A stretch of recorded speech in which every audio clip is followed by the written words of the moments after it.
Welcome to the deep dive.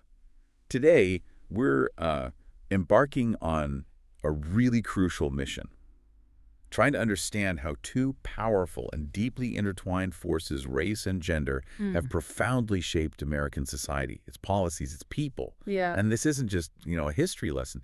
It's about uncovering these persistent undercurrents of inequality that, well, they continue to flow right now. Absolutely. We're going to explore how historical attitudes, legal structures, how they created these deep-seated inequalities, and what that actually means for us today. It's quite incredible how deeply connected these stories are, isn't it? And how their influence really stretches from way back right into our present moment. Our goal here is to connect those historical threads to today's realities and really focus on why these inequalities persist, not just look at the surface problems. Exactly. And our sources, they promise some pretty profound insights, maybe some genuine aha moments for you.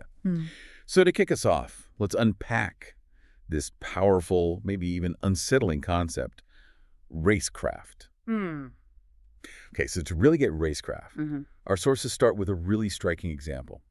It's Nobel laureate W. Arthur Lewis. Now, he was born a British citizen in the Caribbean. Right. And he profoundly resented being incorporated into the American racial system, being treated as African-American.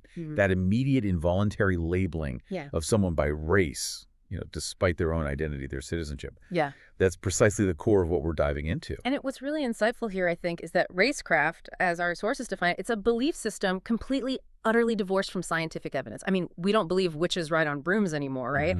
But somehow, as a society, we often continue to act as if races have inherent characteristics, maybe even powers we should fear. It's strange when you put it like that. It is. And this is critical because this belief system, it becomes, and I'm quoting here, a ready-made propaganda weapon for use against the aspirations of the great majority of working Americans. It's ideology, not biology. This whole idea of racecraft, it's not new. And our sources draw this fascinating parallel, historically, to the Salem witch trials back in 1692. Right, Salem. It wasn't purely about Puritan religion, apparently. There was this sort of curious geography to it. The accused, often from the commercially buzzing eastern part of Salem near the coast. Mercantile areas. Exactly. While the accusers, they mostly came from the more traditional western farming areas. So what this suggests is that even back then, witchcraft was maybe a convenient label, a way to express social conflict between tradition and the lure of commerce. So a social tool, essentially. Right. And the criminalization of witchcraft, that eventually faded. But racecraft, as a way to express and sort of weaponize social difference and conflict, astonishingly, it endured. And if we dig a little deeper, the persistence of racecraft is just so deeply tied to early American history. Think about the 17th century Southern colonies. Okay. Initially, farmers used both white and black workers, often as indentured servants. The basic problem was just a severe lack of labor for all the land they had. Right, a practical problem. But a crucial distinction popped up very quickly. European immigrants, they came voluntarily, often on a loan, basically, that tied them to temporary servitude. Okay. Africans, though, were purchased. They were brought unwillingly, with no pathway to freedom like the indentured Europeans had. There's this Oscar and Mary Hanlon quote that's just incredibly stark here. They wrote, "To raise the status of Europeans by shortening their terms would ultimately increase the available hands by inducing their compatriots to emigrate. Makes economic sense. To reduce the Negro's term would produce an immediate loss and no ultimate gain. Pure economics." This distinction, it laid the groundwork for this deeply entrenched racial differentiation. And that led to? It led to Black people being seen as, well, the sources use words like abominable, another order of man, and ultimately chattels, property, wholly lacking in personality, in rights. Wow. So the really crucial question becomes, how did a practical labor problem justify such a fundamental denial of humanity? And maybe more importantly, why has that denial proven so incredibly persistent? That brings us to a really crucial point. What happened to that denial of humanity after slavery was officially abolished? Right. Our sources show that the Declaration of Independence, all men are created equal, it really only meant all white men at the time. That's clear. The underlying assumption that Black people were somehow abominable or lacking in personality, that idea endured long after emancipation. It didn't just disappear. No, and when Reconstruction faltered, especially after Lincoln's assassination and the federal troops pulled out, Jim Crow laws, social controls, they were explicitly created to reproduce something very, very close to those antebellum relations, to keep that discrimination, that hierarchy going. And this continuation of discrimination, this long reach of old quarrels, some historians call it white rage. It's like the other side of the racecraft coin, in action. The white rage. Yeah. Our sources give a powerful example from the 2016 presidential campaign. It was the National Review's reaction to the diversity at the Democratic National Convention. Yeah, what'd they say? Well, they saw a convention filled with people from all sorts of backgrounds, white, black, brown, and described it as anti-white. And get this, a celebration of lawlessness and racial mythology that has led to violence. Wow. That's quite a reaction to diversity. It's a really striking illustration of how old divisions can just flare up, even if they're framed in new language. It's pretty sobering to see how these dynamics played out historically. I mean, early 20th century, the federal government did very little to challenge Southern discrimination. Why? Well, Southern Democrats were incredibly powerful, empowered by their long tenure in Congress. Because of restricted voting in the South. Exactly. Few black people could vote, so only white Southerners were really represented. And these powerful lawmakers then strategically excluded African Americans from the big federal programs of the New Deal. But not explicitly by race. Not always directly, sometimes by excluding occupations where black people were heavily concentrated, like farming and domestic service. Very clever in a way. And insidious. Absolutely. Plus, they insisted that federal social welfare programs had to be administered by state officials. Oh, man. Which allowed Southern states to enforce Jim Crow standards when they handed out aid. They also blocked Congress from putting any anti-discrimination clauses into federal programs, sending money south. So this whole architecture of disadvantage. Right. It meant poor Southerners, both white and black actually, were often left out of the relief that Northern workers got during the Depression. Their terrible living conditions, famously documented in James Agee's writing, and Walker Evans' photos in Let Us Now Praise Famous Men. That's right. And think about Social Security, it didn't cover black people for its first 25 years. 25 years. Yeah. And the GI Bill. Huge opportunity after World War II, right? Educational benefits for veterans. Massive boost for many. But it disproportionately failed black veterans. Denied them equal access to education, jobs, housing. They were often pushed towards traditional black jobs no matter their Army training. Denied loans because they didn't have capital, or, crucially, lived in areas deemed undesirable. Redlining. So even a program designed to help ended up reinforcing inequality. If we connect this to the bigger picture, the economic impact of these policies, it was profound, and it lasted. African Americans responded, of course, moving north and west in the Great Migration, looking for better lives. Seeking opportunity. Yeah, but the move wasn't always successful. And black people actually lost ground economically compared to whites after World War II. Lost ground. How so? Well, the national unemployment rate for black and white people, it was the same in 1930. By 1965, the black rate was double the white rate. And median income for black men declined to just 53% of white men's income. That seriously hampered their ability to build any kind of generational wealth. That's a huge gap. Senator Elizabeth Warren, she summed it up pretty powerfully. She said, entire legal structures were created to prevent African Americans from building economic security through home ownership. Think about that. Legal structures. Legally enforced segregation, restrictive deeds, redlining, we just mentioned that, a practice where essential services like mortgages were denied to residents of certain areas based on race, and predatory land contracts. So this system was actively working against them. She points out that while America built this huge middle class after the Depression, systematic discrimination kept most African American families from being part of it. And this draws a direct line to what some now call the new Jim Crow. Mass incarceration. Exactly, especially through the war on drugs. By the year 2000, 1 out of 3 black men could expect to spend time in jail. 1 in 3. Yeah. And this tragically coincided with huge job losses in the Rust Bowl, the industrial Midwest, where many black families had migrated for those jobs. So a double blow. Exactly. So the question really becomes, how do these systemic disadvantages get so deeply woven into the fabric of daily life? How do they perpetuate across generations? And this brings us to something truly striking. Racecraft isn't static. It adapts.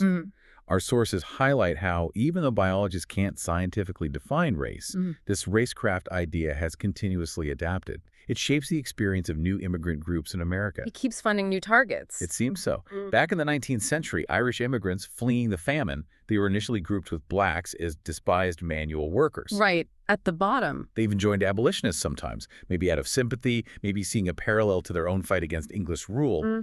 But, and this is key from our sources, only when many Irish Americans had abandoned this stance were they considered whites, who then joined other whites and adopted their racecraft. So joining the dominant group meant adopting its prejudices. Seems like it. And this pattern, it held for Jewish immigrants too. They faced discrimination, were lumped in with blacks at times, but eventually, especially after World War II and with post-war prosperity, they became white. They assimilated into whiteness. Yes. But here's the really crucial insight.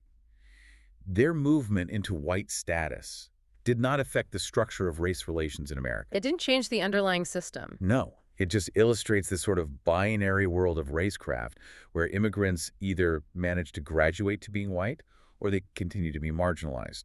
Their success, or lack thereof, measured against this enduring, insidious system. Which immediately makes you wonder, how does this dynamic play out today? I mean, right now. Exactly. Our sources describe what they call a second Great Migration. This time it's Latinos from Mexico and Central American countries. A huge demographic shift. Huge. Growing from maybe 5% of the population in 1970 to 17% today, they now actually exceed the black population in the U.S. And the reasons for migration.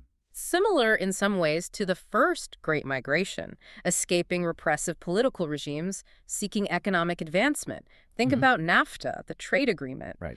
It exposed Mexico's economy to globalization's harsh realities, drove small farmers out of business, and for many workers, migration north became a desperate option. But this movement got complicated. Yeah, it became entangled with the war on drugs as Central America became a major route. This led to hardened borders, and unauthorized immigrants became this political football. Still are, really. Very much so. And Latinos are now overwhelmingly in the low-wage sector, often concentrated in cities that lack resources for good education, facing similar kinds of social dysfunction and, frankly, negative perceptions as African American communities have faced. So They are, as our sources put it quite bluntly, on the wrong side of racecraft. the pattern repeats. It does. And what's really insightful here is how durable that pattern is. Racial discord, our sources say, plays a critical role in determining beliefs about the poor, opponents of redistribution. They regularly use race-based rhetoric. It's an old playbook. And this historical legacy, it continues to shape current political attitudes in ways that might just surprise you. How so? Our sources cite this econometric analysis.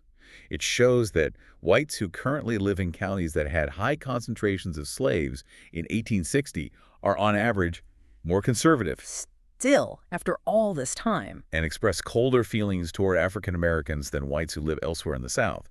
Think about that. The more slaves per capita in a county over 116 years ago, Wow. the greater the chance a white Southerner today will identify as a Republican, oppose affirmative action, and express what researchers call racial resentment. That's a long shadow indeed. It really is. And to really bring home the ongoing impact of racecraft, consider this line from Claudia Rankine's powerful prose poem.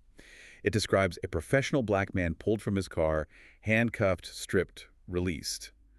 The line is, "And you are not the guy, and still you fit the description, because there is only one guy who is always the guy fitting the description." Chilling. That captures that pervasive sense of being constantly suspect. Exactly. That's the enduring shadow. So, okay, if we widen our lens now beyond race, what other powerful forces have shaped American society in parallel ways? Well, gender comes immediately to mind. Right. Our sources emphasize that the treatment of women is similar in some bodily aspects to current divisions about race. Now, women were citizens in a way that even free African Americans weren't until relatively recently. True, citizenship was different. But their relationship to government, and crucially to their own bodies, has long been substantially different. How so? Give us an example. Well, consider this contrast. Slaves were legally freed well before women were even assured the right to vote. That's a stark timeline. Yeah, the 19th Amendment, women's suffrage, it came 50 years after the 15th Amendment attempted to grant voting rights for African American men. 50 years later. And what's particularly insightful here is the deep historical root of women's lack of independence. It's this concept of coverture. Coverture, explain that. It's basically English family law that was adopted pretty much without much thought or change in the early U.S. It essentially transferred a married woman's entire civic identity to her husband. Her identity was subsumed. Completely. She was denied her own property, independent views, and this is crucial, bodily integrity and the ability to vote and to serve on juries. Bodily integrity denied. Yes. This foundational denial of bodily autonomy for married women, it creates this really striking parallel with the origins of the problems faced by Black people. Different origins, obviously slavery versus coverture, but both systems fundamentally denied a whole group full personhood and control over their own bodies. Which makes you ask. Right. How do these historical foundations continue to show up in threats to bodily integrity today? The common risk, as our sources point out, it really is about the body. For African-American men, it's the ever-present danger of being killed by law enforcement. Cases like Trayvon Martin in Florida, Michael Brown in Missouri, widely known examples of young Black men shot. High-profile tragedies. And for many women, of all colors, it's the fear of being raped and also the fear of not having access to appropriate health care. Bodily threats from different angles. Yeah. And our sources highlight the disturbing reality of sexual assault. I mean, marital rape wasn't even a crime in all 50 states until the early 1990s. The early 90s, that recent. That recent. And the contrast in how justice is served in sexual assault cases, it can be incredibly stark. Sends a really troubling message about who gets protected and who doesn't. What examples do the sources give? Well, they cite two. A student in Puerto Rico raped by a security guard. The rapist got a 20-year sentence, but the college actually blamed the victim. Blame the victim. Then there's the Stanford student case. He sexually assaulted a woman who was passed out. He got a 6-month sentence. And his father infamously wrote it off as just 20 minutes of action. Unbelievable. The disparity is just deeply unsettling. It is. And women's bodily integrity is still under threat from denial of reproductive care. Remember when Texas passed those laws sharply restricting abortion access? Yes, that caused a huge uproar. The Supreme Court eventually declared them unconstitutional in 2016, said they created an undue burden on women's rights. But the effects of the law, while it was in force, devastating. What happened? According to the sources, death rates for pregnant women in Texas doubled after the state defunded Planned Parenthood. Doubled. Became comparable to rates in Russia and Ukraine. Doubled. That's shocking. The timing is highly suggestive, as our sources note. As Black men and boys are being shot in the states by government officials, pregnant women are dying from governmental actions. It connects these threats to bodily integrity across race and gender lines. It's really fascinating, though, to see how these separate struggles, distinct origins, eventually started to converge legally. How did that happen? Well, suffragettes and abolitionists, they were pretty distinct movements back in the 19th century. But the 14th Amendment, with its reference to persons, not just men, that provided a legal avenue for both groups seeking equal protection under the law. Ah, the wording was key. Yes. And then the Civil Rights Act of 1964 specifically allied race and sex. It shifted, quote, disparate treatment because of sex from the venue of tradition to that of discrimination. That reframed the whole issue, made it a matter of rights, not just custom. A pivotal legal moment. However, despite these legal protections, the fight for full equality, it continues. It's definitely not over. Absolutely not. Take voting rights. The 15th Amendment and the Voting Rights Act of 1965, they were meant to secure voting rights for Black people. But our sources show it's still very much under attack. How so? Well, the Supreme Court invalidated key parts of the Voting Rights Act in 2013. And what happened? Southern states immediately rushed to put back Jim Crow-like rules. Like voter ID laws. Exactly. New identity card requirements, things that disproportionately affect poor people, people of color, who might find it harder to get the specific IDs needed. So the crucial question becomes, how do these attempts to suppress votes keep reshaping our political landscape? It's huge. Think about the shift of racially conservative white Southern voters. They moved from the Democratic Party to the Republican Party after Democratic presidents Kennedy and Johnson supported civil rights. The Southern strategy, essentially. That shift alone explains about 3/4 of the decline in white Southern Democratic identification. It dramatically reshaped Congress, national politics. It's still shaping it. And jury exclusion. Does that show a similar pattern? Oh, definitely. Another parallel. Both women and Black people were traditionally barred from juries altogether. Legislation eventually helped get them on the jury lists. But that wasn't the end of it. No. Prosecutors' discretion in excluding jurors they didn't want using peremptory challenges that persisted. Challenges based purely on sex were finally outlawed in 1992. I'm for race. Despite a 1986 ruling against racial bias in jury selection, the practice continues. The 2016 Supreme Court ruling in the Timothy Foster case is just a stark reminder. What happened there? The prosecutor's own notes came to light. They showed black prospective jurors highlighted in green and literally labeled B. No subtlety there. None. It's a shocking display of how racecraft persists right inside the justice system. And it led to an innocent man being wrongfully imprisoned for 30 years. 30 years. It just shows how systemic bias can completely undermine justice, even with laws in place. Precisely. Okay, let's shift to women in the workforce. What's the story there? Well, for a long, long time, women's work was severely limited, right? Mostly around the house, or maybe a few acceptable outside jobs like teaching, nursing, maybe textile mills. Limited options. Very. Women were largely barred from law, medicine, many other professions by quotas, both formal and informal, and they were locked out of lots of well-paying jobs by things like men wanted versus women wanted ads. Explicitly reserving better jobs for men. Yes. And then there were so-called protective laws. These reflected stereotypes about women's character, their social roles, and often they ended up exposing women of color to severe exploitation because whole job categories where they were concentrated were excluded from any labor protections. So protection that didn't protect everyone equally. Not at all. But, in the last generation or so, slowly, often after really tough struggles, these barriers have started to crumble. Progress has been made. Yes. And there's this intriguing interaction between race and gender, our sources point out. Female police officers, part of this new freedom for women to choose different jobs. What of them? They are significantly less likely to fire their weapons, probably saving black lives. Wow, that's a really surprising and impactful connection. Isn't it? However, prejudice definitely persists.